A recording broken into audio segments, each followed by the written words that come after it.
কিভাবে লাগলো আগুন? মুহূর্তের মধ্যেই পুড়ে গেল নটি দোকান।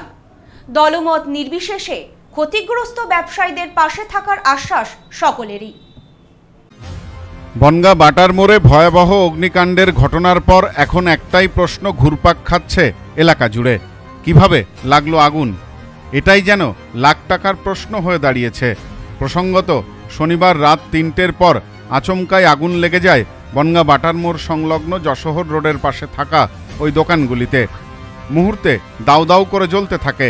বনগাঁ ফায়ার ব্রিগেড, পৌরসভার জেট কাম সাকসেশন মেশিন দিয়ে আগুন নেভানোর কাজ শুরু হয়। ঘটনাস্থলে আসে বনগাঁ থানার পুলিশ, গোবরডাঙ্গা থেকেও আসে দমকল, কিন্তু শেষ রক্ষা হয়নি। সর্বগ্রাসী আগুনে সবকিছুই পুড়ে ছাই হয়ে গিয়েছে। স্থানীয় ব্যবসায়ী দেবজ্যোতি দত্ত বলেন, ব্যাগের দোকান, ৩:15-২০ নাগাদ ফোনে খবর পায়। কিভাবে আগুন লেগেছে জানি না, একেবারে পথে বসে গেলাম, ঘরে বাচ্চা রয়েছে, কি করে খাওয়াবো? আমরা ৩:20 সময় জানতে পারি, একজন আমাদের ফোন করে খবর দেয় যে আগুন লেগেছে। ৩:20 সময় আমরা জানতে পারি। কীভাবে লাগলো আমরা তো অতটা আইডিয়া করতে পারছি না, হয়তো শর্ট সার্কিট বা কোনো কিছু আমি বুঝতে পারছি না। সব শেষ হয়ে গেছে। আমার ঘরে আমার একটা ছোটো বাচ্চা আছে, আমি এখন বাচ্চা কী করে খাওয়াবো, নিজে কী করে চলবো, আমি নিজে বুঝতে পারছি। অপর এক ব্যবসায়ী সুরজিৎ বসাক বলেন, কিভাবে আগুন লেগেছে জানি না, ফায়ার ব্রিগেড এসেছিল, আমার জুতোর দোকান, পৌরপ্রধান রাতেই এসেছিলেন, সব সময় ছিলেন, উনি আশ্বাস দিয়েছেন আমাদের একটা ব্যবস্থা করবেন। কীভাবে যে আগুন লেগেছে আমরাও সঠিক জানি না, কারণ ফায়ার ব্রিগেড বললো শর্ট সার্কিট থেকে। আমরা যখন এসেছি তখন ওই লাস্টের দোকানটা, প্রথম যে দোকানটা আছে ব্যাগের, ওটা তখন আগুন ধরে গেছে অলরেডি, এবং ফায়ার ব্রিগেড এসে তখন জল দিচ্ছিল।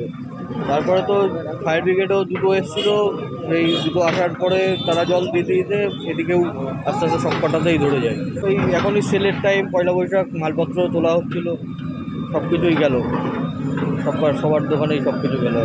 কত বছর ছাড়া এখন আমাদের এখনো কিছুই নেই। নববর্ষের আগে এমন ঘটনায় স্বাভাবিকভাবেই মাথায় হাত পড়েছে ব্যবসায়ীদের। খবর পেয়ে এদিন ঘটনাস্থলে আসেন বনগাঁ উত্তরের বিধায়ক অশোক কীর্তনিয়া। প্রাথমিকভাবে ব্যবসায়ীদের পাশে দাঁড়ানোর জন্য তার বিধায়ক অ্যাকাউন্ট থেকে বেতনের ১ লক্ষ টাকা দেওয়ার কথা ঘোষণা করেছেন তিনি। পাশাপাশি দলমত নির্বিশেষে সকলকে ক্ষতিগ্রস্ত ব্যবসায়ীদের পাশে দাঁড়ানোরও আবেদন জানান।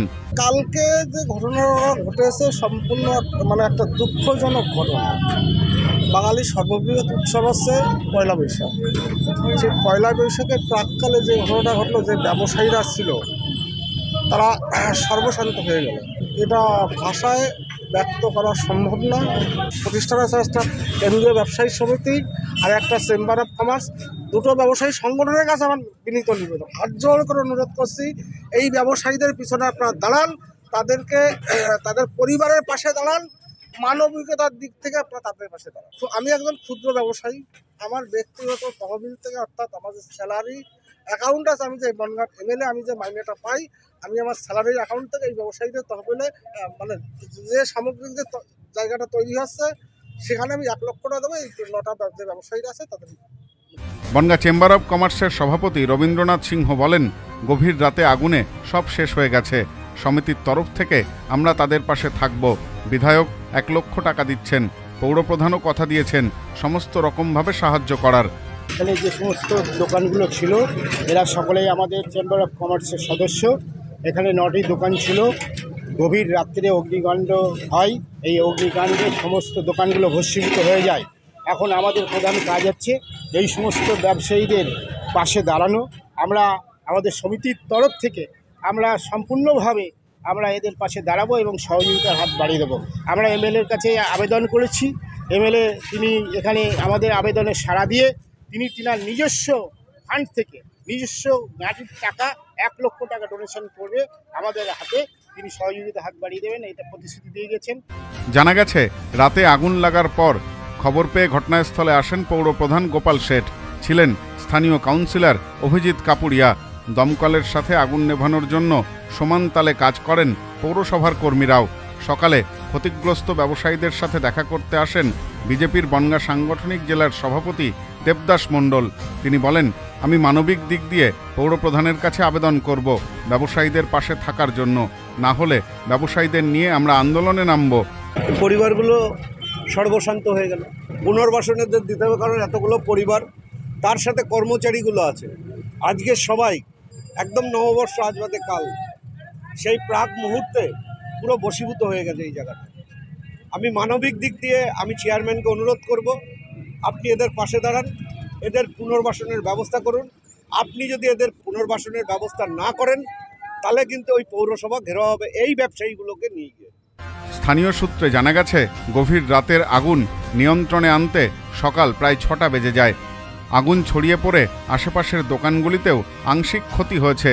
এ বিষয়ে পৌরপ্রধান গোপাল শেঠ জানান, 9টি দোকান সম্পূর্ণ ভস্মীভূত হয়ে গেছে। অসহায় দোকানদারদের সাথে কথা হয়েছে। আমরা বোর্ড অফ কাউন্সিলরদের সাথে কথা বলে পরবর্তী ব্যবস্থা নেওয়া হবে। বনগাঁ পৌরসভার মধ্যে বাটার মোড়ে যে দোকানগুলো ভস্মীভূত হয়েছে, এলাকার মানুষ, লোকাল কাউন্সিলর অভিজিৎ কাপুরিয়া সহ আমরা সবাই ছিলাম ওখানে। ফায়ার ব্রিগেড অসামান্য দক্ষতা দেখিয়েছে তাদের এই আগুন নেভানোর কাজে। পৌরসভার স্টাফরাও ফুল টিম নেমে সেই আগুন নেভানোর কাজ করেছে, জেটিং কাম সাকশন মেশিন দিয়ে। কবরডাঙ্গা থেকে ফায়ার ব্রিগেডের মেশিন এসেছিল। সার্বিকভাবে সকলের সহযোগিতায় আগুনটা নেভানো গেছে, কিন্তু আগুন দোকানগুলো বাঁচানো যায়নি। তার সম্পূর্ণ দোকানগুলো 9টা দোকান ভস্মীভূত হয়ে গেছে। সেই অসহায় দোকানদারদের সঙ্গে আমরা কথাও বলেছি। পরবর্তীতে বোর্ড অফ কাউন্সিলরদের সঙ্গে কথা বলে আমরা আমাদের তরফ থেকে কী করা যায় দেখা যাক। Bureau report, news no man's land, Bongaon. New PC jewellers, সম্পর্ক গড়ে দেয়। বনগাঁতে আমাদের 3টি শোরুম প্রতিদিনই খোলা। নিউ পিসি জুয়েলার্স, বনগাঁ বাটার মোড়। New PC jewellers branch, Kumudini স্কুলের বিপরীতে। New PC jewellers beauty, Motiganj, Hatkhola. আমাদের এখানে সোনা কিনুন পেপারের দামে।